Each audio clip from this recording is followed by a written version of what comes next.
Buenas tardes, señor presidente. Buenas tardes, compañeros, una vez más. Yo debo suscribir, anunciar que estoy de acuerdo con todo lo que el compañero Sucre ha dicho en cuanto a la acefalía, la falta de liderazgo que en este país durante esta pandemia hemos tenido de parte de la titular de la cartera de Educación, la profesora Maruja Villalobos.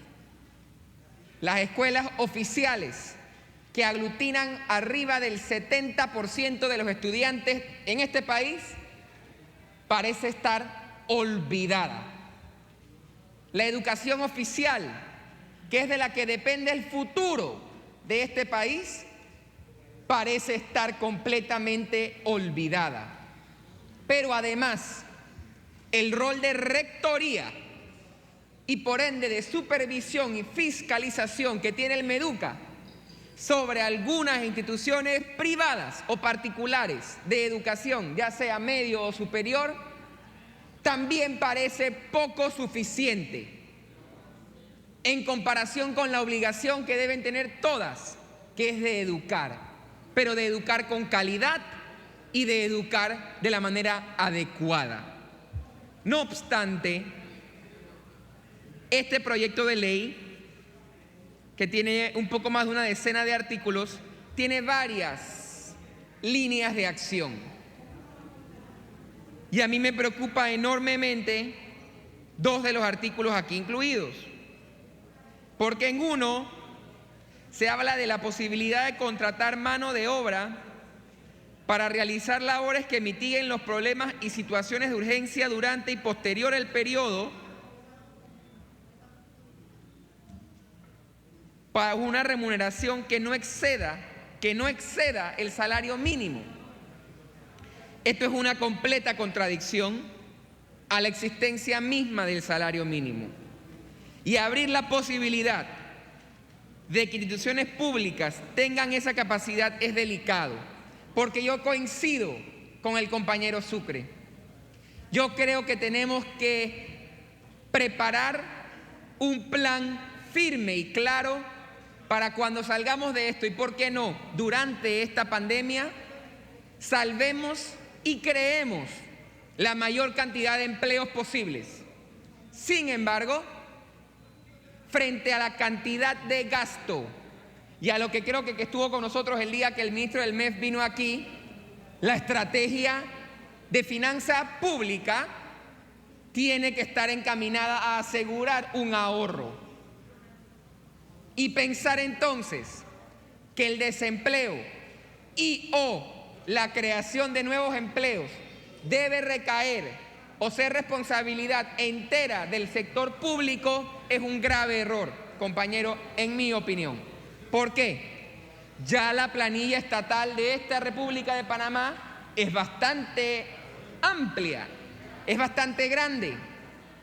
Pensar que es el sector público el más opaco, en el que sabemos que las contrataciones se manejan a veces de maneras particulares, sea el que tiene que contratar a los miles de panameños y panameñas que o no tienen empleo o lo han o lo van a perder, Dios no quiera, durante la crisis, no sé si es poner una solución real y tangible.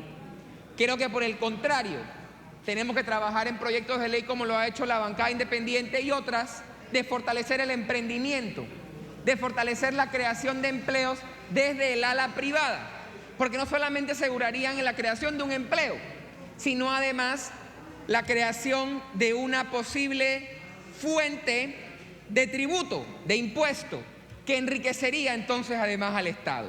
Por lo que me preocupa enormemente parte del contenido del artículo 4 del proyecto de ley en cuestión, por lo que plantea, ya que además dice que no solamente va a ser durante la pandemia, que pónganse que en el escenario diferente se podría entender, sino que además posterior a la pandemia se va a poder permitir esta clase de contratación. Yo creo que lo primero que debemos hacer es poner orden en la manera que estamos haciendo las cosas. Y por eso junto a usted, compañero, compartí y comparto y seguramente compartiré la importancia de fortalecer a los gobiernos locales Y por eso creo en la aprobación de una ley como la recientemente aprobada en segundo debate para darle la oportunidad a los gobiernos locales de subsistir.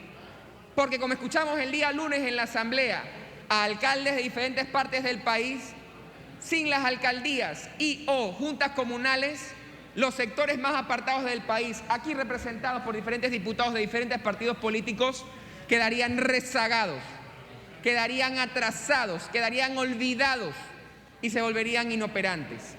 Sin embargo, no le encuentro sentido, por un lado, decir, como en efecto es la realidad, no tienen plata, no pueden pagar planillas, van a cerrar, y por otro lado decir, pueden seguir contratando, así sea, con salarios más bajos. Yo comparto su preocupación, comparto su inquietud y creo que en efecto esta asamblea tiene que trabajar en buscar una solución para esos problemas. Sin embargo, tampoco puedo coincidir en que con el fundamento de la resolución de gabinete número 11 del 13 de marzo de 2020 se pretenda permitir a las juntas comunales y municipios contratar la adquisición de insumos médicos, artículos de limpieza, agua embotellada, medicamento y cualquier otro insumo que se compruebe necesario, pero además la creación de una partida presupuestaria que va a ser de hasta por $300,000 sumadas todas ellas. Por lo que, compañero, yo estoy totalmente de acuerdo en que tenemos que abastecer a todo el país, y lo he dicho desde el inicio de la pandemia, de salud pública de calidad, de insumo público, de insumo médico, como sea necesario, de artículos de limpieza, del agua, por supuesto, hemos presentado varios proyectos para asegurar el agua potable en todo el país, y de medicamento e insumo necesario. Sin embargo, si ya estamos viendo una serie de contrataciones anómalas en gran parte del país, me causaría una enorme preocupación abrir una válvula tan pronunciada para que todas las juntas comunales en el país puedan contratar por tan altos montos.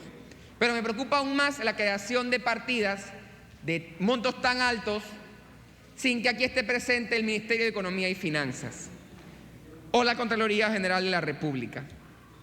Por lo que, compañero, aun cuando comparto el interés, el objetivo, la motivación de este proyecto de ley, sobre todo en la parte, como lo mencioné, de la acefalía educativa en la que nos encontramos ahora mismo, de la que yo, que no soy padre, usted sí lo es, no sabemos cuál va a ser el futuro de la educación de los niños, niñas y adolescentes en este país.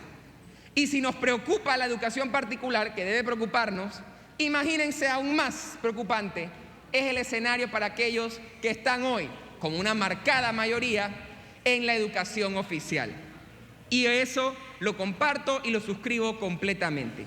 Sin embargo, reitero que esta asamblea debe ser mucho más minuciosa, mucho más detallada y mucho más seria en cuanto al análisis para poder lograr combatir el desempleo, combatir la crisis económica y combatir o crear política pública para la generación de nuevos empleos.